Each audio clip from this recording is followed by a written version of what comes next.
So 1995 rolls around, and this little band called Blink at the time, they released Cheshire Cat, and they're looking to make a music video. At this point, they are signed to Cargo Records.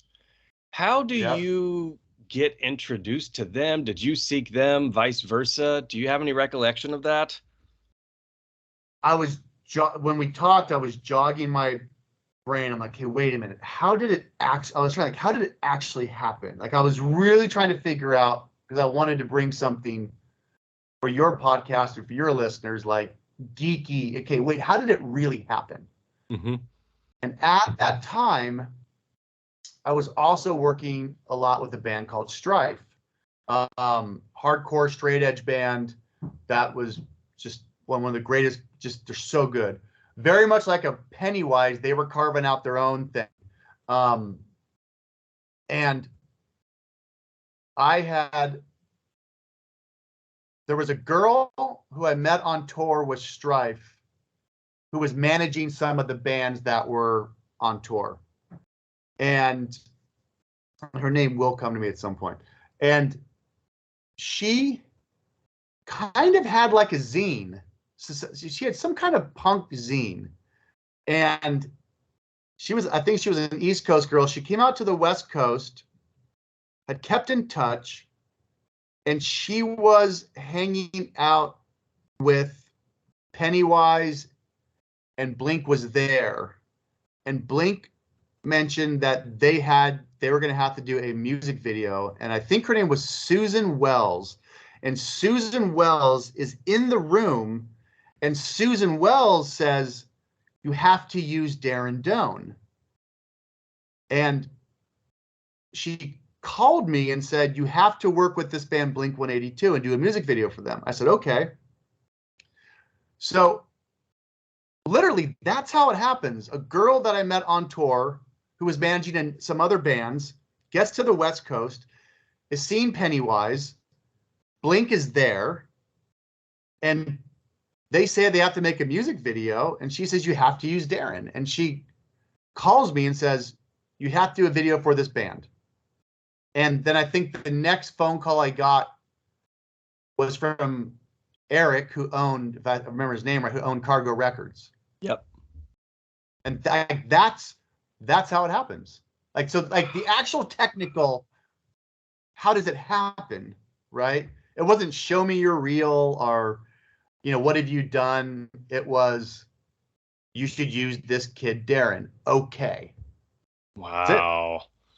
So the video, of course, is Eminem's. So this happens July 1995. I've always heard that Tom's original vision for this was basically 50 people lined up getting shot in the nuts in slow motion. What do you I, recall about yeah. that introduction, meeting them, and kind of the vision of this video to begin with? To be fair, I think that was their vision for every music video. I think If they that had it their was, way. if they had it their way, that would be it. Um, I remember driving down San Diego and meet at one of their apartments, and I think that, yeah, that did come up, yeah. But so what came up was being shot, and I said, well, my father does special effects, so he can do all that. That's what my dad did. We can do the squibs. And like, no way, we can do that. Yeah, okay, Um, so that was there, and one of the guys just said, "But how do we get a bunch of hot girls in the video to like us?" And so the idea was, how do we get girls in the video? But then how do we get all the girls to end up like killing us? And that was really it. And I think that was, I mean, back then that was as good of an idea as any. It was like, okay, the video is, you guys are all waking up. You've all screwed these girls over by stealing something or taking something. You've all, and then you go and do your day in San Diego, but ultimately, then you got to go play a show, and you're going to load in, and the girls show up and they all kill you. And it was like, that seems like a good enough video. Like, that was that was it, you know? Yeah. So like, let's do that. It's so interesting that you pointed to the special effects a bit ago, because one of the questions that I was going to get to is when I've watched this and gone back and rewatched it, the little bullet explosions on their chest and that whole action Yeah. scene was kind of ahead Yeah. of its time for music videos and such. And I was going to ask you, how did you guys pull that off? Because it looks super real. Yeah. I mean, my father was one of the best special effects men in the history of special effects. I mean, starts in the 50s and 60s when there's not really a defined category, and ends up becoming like legendary pyrotechnician, master. My brother has now followed in his footsteps, and my brother is now doing Black Panther in every Marvel movie and Oh my all that. gosh. You know what? Back to your personal question, that may have been a backup. I think maybe I had thought. I remember my dad always saying, like, I, I can teach you all this stuff, but it still seemed way too math oriented when trying not to kill people, So Yeah. and that wasn't going to be me, but yeah, that was my dad was always my secret weapon. My dad and my brother was always my secret weapon. We could blow things up. We could do things like that. And my dad, obviously, that's not how he made a living doing music videos. It was side gigs. He'd come and bring the $50,000 or $100,000, worth of special effects down, or drive his big semi truck down with all the gear. And, he gave, I would roll up as this little kid, punk kid, but my dad would be there, and everyone would see my dad, and they'd be like, my dad had all the cred. That was kind of like, they were like, whoa, Darren's dad is so cool, and, so that was, yeah, I mean, in a sense, when you do a scene like that, there's no more little movie, indie film, little underground. No. When you start to do special effects, it's real. A blood pack going off is going to be just as high level for a James Cameron movie as it is for a Blink scene. And I didn't think about it then, really, because we would just make the music video and kind of move on. But it had an impact. People were seeing those videos really just on, again, there's no MTV yet for them. So those are DVD. Those are VHS compilations that are getting shared. Yeah. And people are seeing these videos and people are talking about them. And it was the equivalent of the internet then. Again, who made that music video? It was like Pennywise had a music video. Now Blink had a music video. And as everything went off, who's the guy making these music videos? That shootout scene is at the famous Soma location, I believe. That's correct, right? Yeah. Okay. Yes. That's where the shootout scene happens. Did that had to be one take, right? Because of the mess? Yeah. Yeah. Yeah. You don't get. I mean, I think we were prepared. I think, I mean, you're always prepared to do it twice. And Tom's was the only scary one because he wanted to check his pulse. So the squib goes off. He's got to check his pulse, but he has to check his pulse right where the other squib is. So you have to wait until the hands come off, and then boom. That would have been the only one that wrong, and maybe have to do it again. But everyone got it. I mean, I think there's behind the scenes footage floating out there of us doing that scene. There is, which yeah. is cool. Yeah, which is really cool because you hear us, and the way it's weird to hear that because the way I sound on the set then is still how I sound on the set today. So that's weird. I'm still stuttering. I'm still turn around. More. And look, I was, meeting. Blink was like meeting. It was like meeting me. It was like them meeting them. There was no. What makes Blink so special is, Pennywise, I kind of had this pressure. It was, you were representing punk and a legacy. And it was, I meet Blink and all of a sudden there's no one's pretentious. There's no everything is, do you know what would be funny? Do you know what would be funny? Do you know what we should do? Do you know what we should do? And I was back in the sandbox playing. and they just didn't care.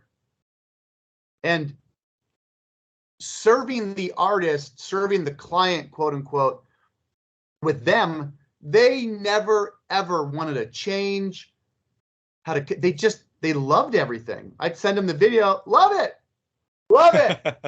This is great. This is great. This is so much fun. And yeah, that's how it was. It was just they, and then remember Tom doing the Mentos, right? I think Scott holds up the Mentos. Yeah. Right, which I think was Tom's idea.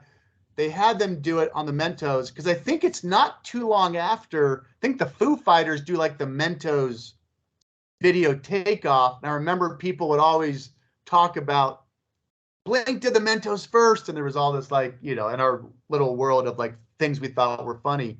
Yeah. But if they thought it was funny, they were going to do it. What I love about those behind the scenes videos that are floating around on YouTube somewhere is you're in it and you're rocking the old school original Blink shirt. And if you still had that shirt, it'd be worth a lot of money, to be honest. It's a hot collector's item. Really? No, I don't. I remember somewhere in 96, 97, I had to throw away hundreds of t-shirts, and I just said, I'm never taking another band shirt again. Like I can't do it. So I wish I had it. How were they on set? And was that a 1-day shoot, 2-day shoot? Do you recall? I think that was a 1-day shoot. I think we got there the night before, maybe. And then it was just morning to night. It was just 12-hour, 14-hour. And they are, they're just, working with Blink all throughout the years that I did, there was almost like a really fun jealousy because I couldn't believe how much fun they were having. I'm stressed trying to make a music video, trying to stay on budget. To me, there's a business, aspect of it, and are we going to get paid? And it's work. And I'm watching them, and they're just literally making fart jokes all day long, and laughing with each other, just and like all day long. And that's the magic. I think that is the magic of Blink, is they somehow, how do I say, they somehow got outside of, they suspended themselves out of the music industry. Like they weren't in it. They were able to somehow like astral plane out of the politics and the business and just be them, that's what makes Blink, I think, probably one of the greatest bands of all time, is that ability to just not be in. You want to talk about punk rock. Those dudes did everything on their terms because they could. They got every step where they were going on their own terms. They literally did not adapt to what anybody could have told them to do or be. They are the commodity, and everyone had to play by their rules, and they never stopped having fun. Man, that's so cool. And you sensed that. And they had swagger. That's the thing. And they had swagger. Like, oh, the jokey, funny band. Back then it was the funny band with the bunny mascot. Like, they're not Offspring. They're not Green Day. They're not Pennywise. They're not Guttermouth. They're not AFI. Like, they're not cool. They're the joke band. Yeah. And it's like, I remember when I walked in, because we shot at Mark's mom's house for the video. but that's Mark's actual room. And I remember walking into Mark's room, and you can see it in the video, and he's got like a 6x4 poster of Ned's Atomic Dustbin. To me, that's kind of all you have to know as far as Easter eggs, as far as them as people and their musical influences. They weren't, and what's interesting is Ned's Atomic Dustbin, band from England, they have 2 bass players. Yeah. And Mark's a bass player. So it's kind of funny, right? Like the biggest poster is a band with 2 bass players. Yeah. But sitting them talking about music, they just, even the stuff they were listening to and what they were into were going to be the kinds of things that I think would come out later. And it's not until you get to what's the Smiley Face album? What's the face? Well, Untitled. Their Untitled album.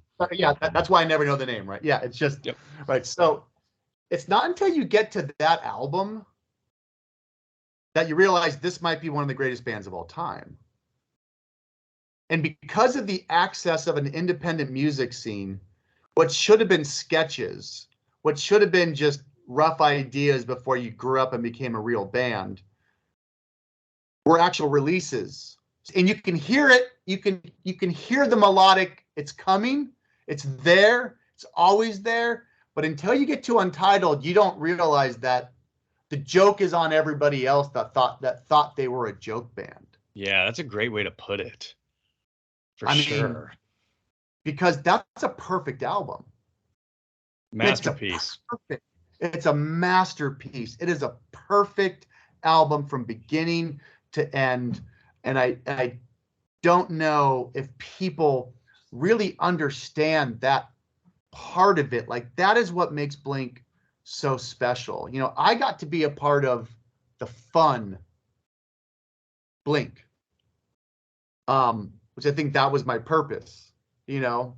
Watching then what they did from Untitled on has just been gorgeous to watch.